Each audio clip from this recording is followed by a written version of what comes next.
네, 오늘 이 시간 사무엘하 24장 1절부터 17절까지의 말씀을 통해서 긍휼이 크신 하나님을 아는 것이라는 제목으로 오늘 본문의 말씀을 살펴보도록 하겠습니다. 오늘은 사무엘하 말씀을 통해서 우리 하나님이 얼마나 자비롭고 긍휼이 많으신 분이신가를 깨닫기를 원합니다. 그리고 정말 이 하나님이 오늘 저와 여러분들의 삶 가운데 함께하는 분이심을 고백하고 돌아가는 은혜의 시간이 되었으면 좋겠습니다. 오늘 말씀의 내용으로 들어가 보면 다윗의 인구조사로 인해 벌어지는 일들이 기록되고 있습니다. 그런데 이 일들은 이상하게도 하나님에 의해 실행이 됩니다. 하지만 하나님은 이런 조금 이상한 시작을 통하여서 우리에게 그분이 얼마나 긍휼하신가를 보여주고 계십니다. 그리고 이 긍휼함을 입은 다윗은 또 다른 사람들에게 그가 받은 긍휼의 모습을 나타내는 것을 볼 수가 있습니다. 그래서 저는 오늘 이 말씀을 통해 긍휼하신 하나님을 만나보고, 그리고 그 긍휼하신 하나님을 입은 다윗이, 하나님의 은혜를 입은 다윗이 또 그가 받은 긍휼을 어떻게 나타나고 있는가를 같이 말씀을 통해 확인해 보도록 하겠습니다. 자, 먼저 1절 말씀입니다.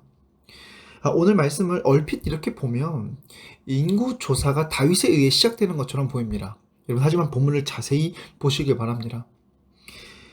여호와께서 다시 이스라엘을 향하여 진노하사 그들을 치시려고 다윗을 격동시키사 가서 이스라엘과 유다의 인구를 조사하라 하시니라. 궁극적으로 이 인구조사를 실행케 하시는 분은 누구십니까? 하나님이십니다. 여러분, 그런데 그 명확한 이유가 나와 있지 않습니다. 단지 오늘 이 사무엘상 하의 저자는 이 24장의 말씀을 통해서 이스라엘을 향하여 진노하시고 그들을 치시기 위해 다윗을 사용해서 인구조사를 하게 하셨다라고 얘기합니다. 이스라엘이 어떤 죄를 범했는지 그 분명한 이유가 나오지 않습니다. 하지만 하나님께서는 이 일을 진행하십니다. 어떤 죄인지는 모르겠지만 이스라엘 백성들을 치시기 위해, 그들의 잘못을 치시기 위해 다윗을 사용하셔서 인구조사를 진행하게 하시는 것을 우리는 볼 수가 있습니다. 여러분, 저는 오늘 여기서 우리가 분명히 잊지 않고 기억해야 될 사실을 한번 확인하기를 원합니다. 여러분, 하나님에 대해서 우리가 그분을 다 알 수 없다는 것을 우리는 분명히 깨달아야 합니다. 하나님은 우리를 지으신 분이십니다. 우리는 그의 피조물입니다. 여러분, 어떻게 우리가 하나님을 완벽하게 알 수가 있겠습니까? 어떻게 우리가 하나님께서 진행하고 계시는 일들과 계획을 알 수가 있겠습니까? 다만 우리는 하나님께서 성경 말씀을 통해서 우리에게 알려주신 것만을 우리는 알 수가 있는 것입니다. 여러분, 우리가 조심해야 할 것은 우리가 하나님에 대해서 다 이해할 수 있다. 하나님이 하시는 일들을 모두 다 우리의 머릿속으로 이해하려고 하는 그 순간 우리는 교만에 빠지게 된다는 사실을 꼭 기억하시길 바랍니다. 오늘 이 1절의 말씀을 통해서도 우리가 이 사실을 꼭 적용해야 합니다. 이스라엘 백성들을 치시려는가, 하나님의 이유, 무엇 때문에 치시려는가는 알 수 없지만 하나님의 계획은 오늘 말씀을 통해 나타났던 것처럼 이스라엘 백성들을 치시기 위해, 그들의 잘못을 올바로 잡으시기 위해 다윗을 사용하셔서 인구조사를 진행하고 계신다는 것. 여러분, 이렇게 오늘 1절의 말씀을 정리해보고 이제 다음 말씀으로 넘어가 보도록 하겠습니다. 자, 이제 다윗이 이러한 하나님의 인도하심을 따라서 인구조사를 명합니다. 그런데 다윗의 충신 중 하나였던 요압은 이 인구조사를 반대합니다. 2절부터 4절까지의 말씀을 보면 요압이 이에 대해서 반대를 하는데 요압이 참 멋있는 말을 합니다. 이렇게 3절 말씀 보면 이렇게 얘기하는데, 이 백성이 얼마든지 하나님에 의해서 100배나 더 많아질 수 있고 더 많은 숫자가 될 수 있음에도 불구하고 왕은 왜 이러한 일들을 행하시려고 하십니까? 라고 말하면서 이 다윗의 인구조사에 대한 명령을 반대하고 나섭니다. 자, 이 요압이 반대하고 있었던 그 이유를, 그 당시에 그 인구조사에 대한 배경 지식을 통해서 한번 확인해 보아야 할 것 같습니다. 당시에 어떤 나라가 인구조사를 실행한다라는 것을 그 이유를 살펴보면 두 가지로 정리해 볼 수가 있습니다. 자, 첫째는 내가 사용할 수 있는 그 군사의 숫자를 파악하기 위한 것이었습니다.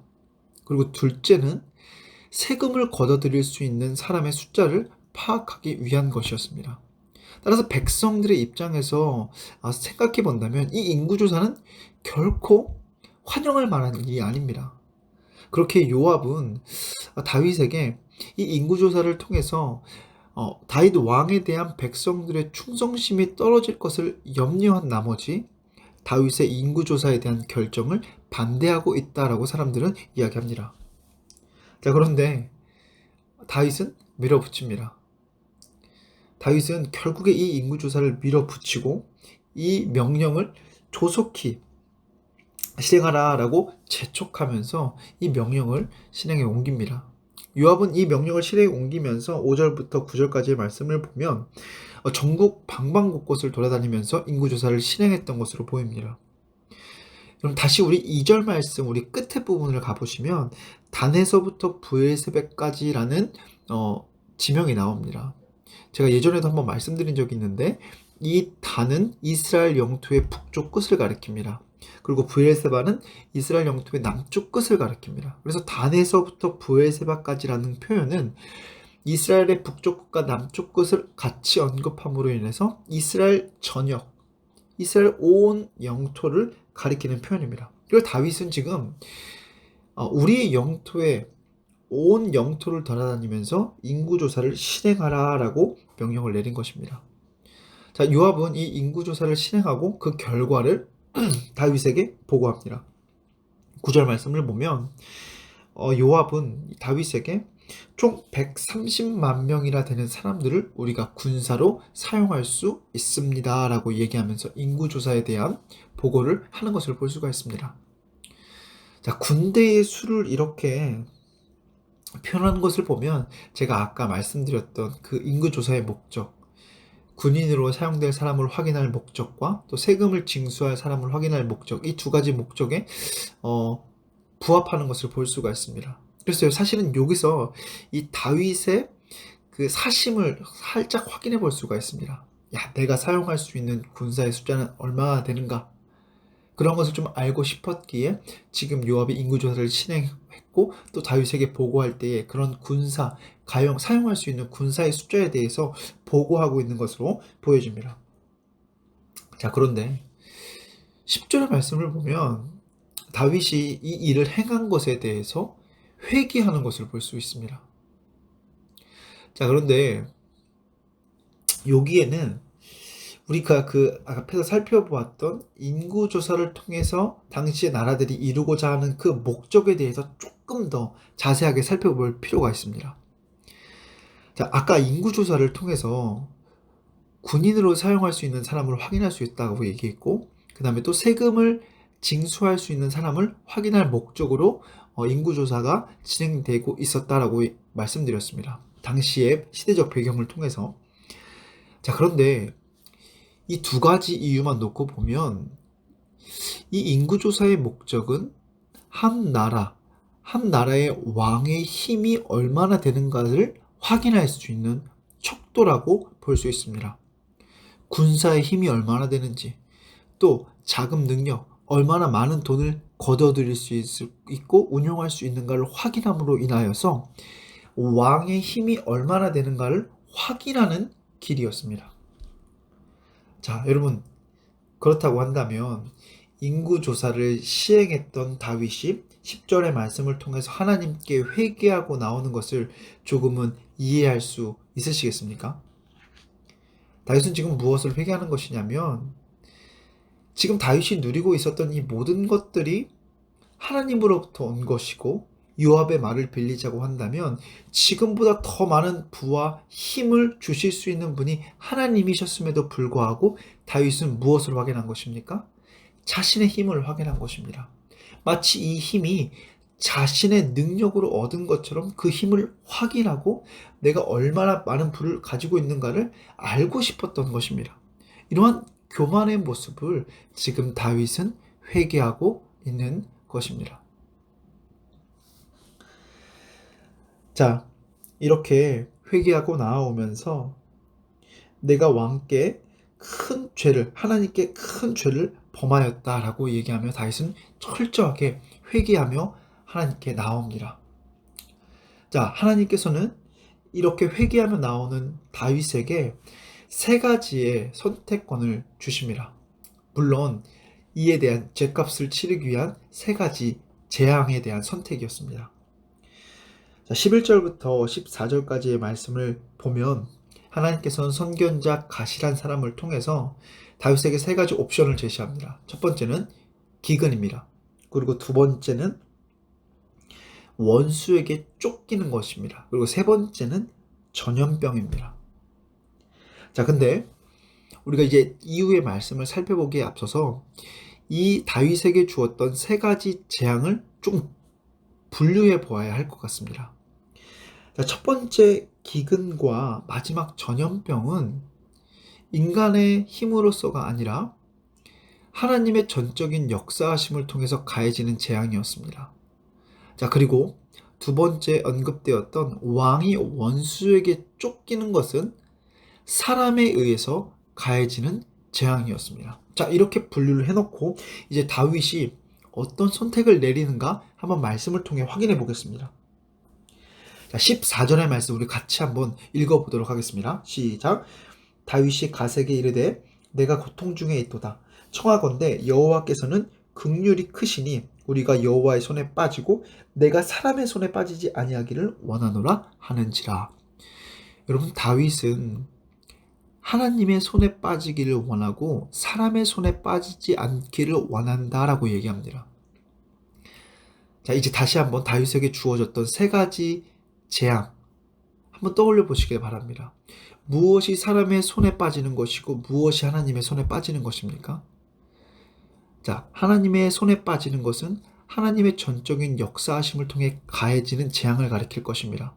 그것은 바로 기근과 전염병이었고, 또 사람의 손에 빠지는 것은 무엇이겠습니까? 바로 왕의 원수들에게 쫓김을 당하는 것이었습니다. 자, 다윗은 직접적으로 표현하지 않지만 어떠한 선택을 내립니까? 하나님의 역사하심과 하나님에 의해 가해지는 선택을 내립니다. 자, 그런데 다윗이 이런 선택을 내리는 이유를 우리 분명히 확인해야 합니다. 다윗은 무엇을 알았냐면 하나님께서 긍휼하신 분이심을 분명히 알았습니다. 14절의 말씀 다시 한번 보시고 중간 부분을 보시기 바랍니다. 다윗이 이런 선택을 내리면서 하나님의 손에 빠지길 원한다고 선택을 내리면서 뭐라고 얘기합니까? 여호와께서는 긍휼이 크시니라고 얘기합니다. 여러분, 다윗은 하나님이 긍휼이 크신 분이심을 알았기에 하나님에 의해 내려지는 재앙을 선택하기를 원합니다. 여러분, 다윗의 인생을 한번 돌아보시길 바랍니다. 다윗은 사람의 손에 쫓겨 보았습니다. 사울에 의해 죽을 뻔한 위기를 몇 번이나 넘겼고, 또 자신의 아들로부터 반역이라는 일 또한 경험을 하였습니다. 그런데 그때마다 그에게 긍휼을 베푸는 것은 사람이 아니라 누구였습니까? 하나님이셨습니다. 다윗은 알고 있었던 것입니다. 사람보다 하나님이 자신에게 더 큰 긍휼과 자비와 은혜를 베풀어 주시는 분이심을 알았던 것입니다. 그렇기 때문에 선택의 기로에서 어떤 선택을 합니까?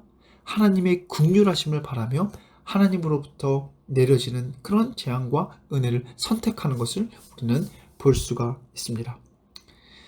사실 오늘 본문의 말씀에는 다윗이 그 하나님의 역사하심으로 내려지는 재앙, 기근과 전염병 중에 전염병을 선택했다라고 나오지는 않습니다.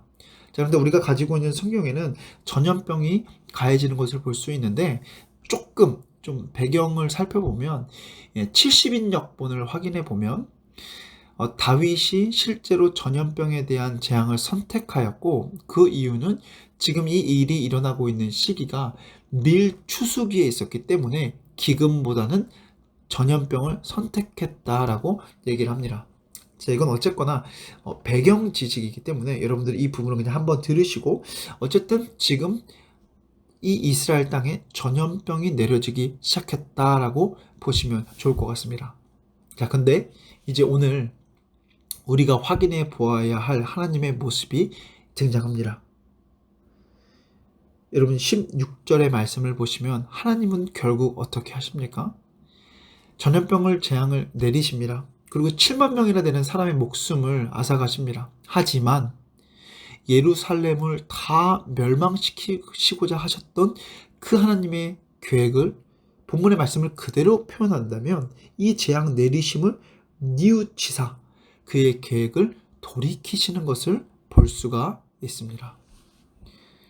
여러분, 다윗이 알고 있었던 그 긍휼하신 하나님의 모습이 오늘 본문의 말씀을 통해서 나타나고 있습니다. 하나님께서는 분명히 1절의 말씀을 통해서 이 이스라엘 백성들을 치시기 원하셨습니다. 하지만 그 치시는 것을 하나님은 돌이키십니다. 왜 그러십니까? 긍휼하신 하나님이시기 때문입니다. 여러분, 그런데 저는 여기서 한 걸음 더 나아가서 17절의 말씀을 통해서 이 긍휼하신 하나님께 긍휼함은 입은 다윗이 또 어떤 모습을 백성들에게 보여주고 있는가 확인해 보아야 한다고 생각합니다. 자, 다윗은 이렇게 고백합니다. 하나님, 지금 이 백성이 고난을 당하고 있는데 이 일은 나로 인해 시작된 것입니다. 나 때문에 그렇습니다. 왜 백성들에게 이러한 일들을 행하십니까? 나에게만, 우리 가족들에게만 이러한 일들을 행하여 주시옵소서라고 이야기를 합니다. 한 나라의 왕으로서 그 백성을 아끼고 사랑하는 마음, 백성들에게 그 긍휼을 베푸는 모습이 나타나고 있지 않습니까? 저는 여기서 하나님으로부터 긍휼을 받은 사람, 다윗이 그가 받은 긍휼을 또 다른 사람들에게 나누어 주고 있는 모습을 보여주고 있다고 봅니다. 그래서 여러분들, 오늘 이 말씀을 통해서 긍휼하신 하나님을 보고 또 긍휼하신 하나님께 긍휼함을 입은 사람들이 그 하나님의 은혜와 긍휼을 어떻게 나타내야 되는지 다윗을 통해 확인하고 저와 여러분들의 삶 가운데 이러한 모습이 나타나기를 원합니다. 자, 이제 오늘 말씀을 정리해 보려고 합니다. 오늘 말씀을 통해 우리는 긍휼하신 하나님을 기억해야 합니다. 다윗과 같이 우리는 누구나 잘못된 선택을 할 수 있고 죄를 범할 수 있습니다. 하지만 하나님이 원하시는 것은 긍휼하신 하나님을 의지하며 또 회개하며 하나님께 나아오는 것을 원하고 계십니다. 다윗은 자신의 죄를 회개할 뿐만 아니라 선택의 자리에서도 하나님을 의지하는 선택을 합니다. 오늘 저와 여러분들의 삶 속에서 이와 같은 모습이 나타나기를 원합니다. 하나님이 원하시지 않는 자리에서, 하나님이 원하시지 않는 행동에서 긍휼하신 하나님을 찾으시길 바랍니다. 그리고 그 긍휼하신 하나님의 은혜로 회개하고 다시 회복되기를 원합니다. 더 나아가 이 긍휼하신 하나님을 날마다 삶 속의 누림으로 말미암아 그 긍휼하신 하나님을 찾는 것을 넘어 그 긍휼의 모습을 주변의 사람들에게 나타내기를 원합니다. 다윗은 마지막에 긍휼하신 하나님이 그에게 보여주신 모습을 통해 그 또한 백성들에게 긍휼한 모습을 나타내는 것을 볼 수 있습니다. 자신의 잘못이기에 아무런 잘못이 없는 백성들을 구해달라는 긍휼의 모습을 다윗은 우리에게 보여주고 있습니다. 오늘 하루 긍휼하신 하나님을 만나고 내가 받은 그 긍휼하신 하나님을 내 삶을 통해 이 세상에 나타내는 저와 여러분들의 삶이 되시기를 주님의 이름으로 간절히 소망합니다. 기도하겠습니다. 하나님, 오늘 말씀을 통해 어김없이 우리에게 긍휼을 베풀어 주시는 하나님을 확인할 수 있도록 인도해 주심에 감사드립니다.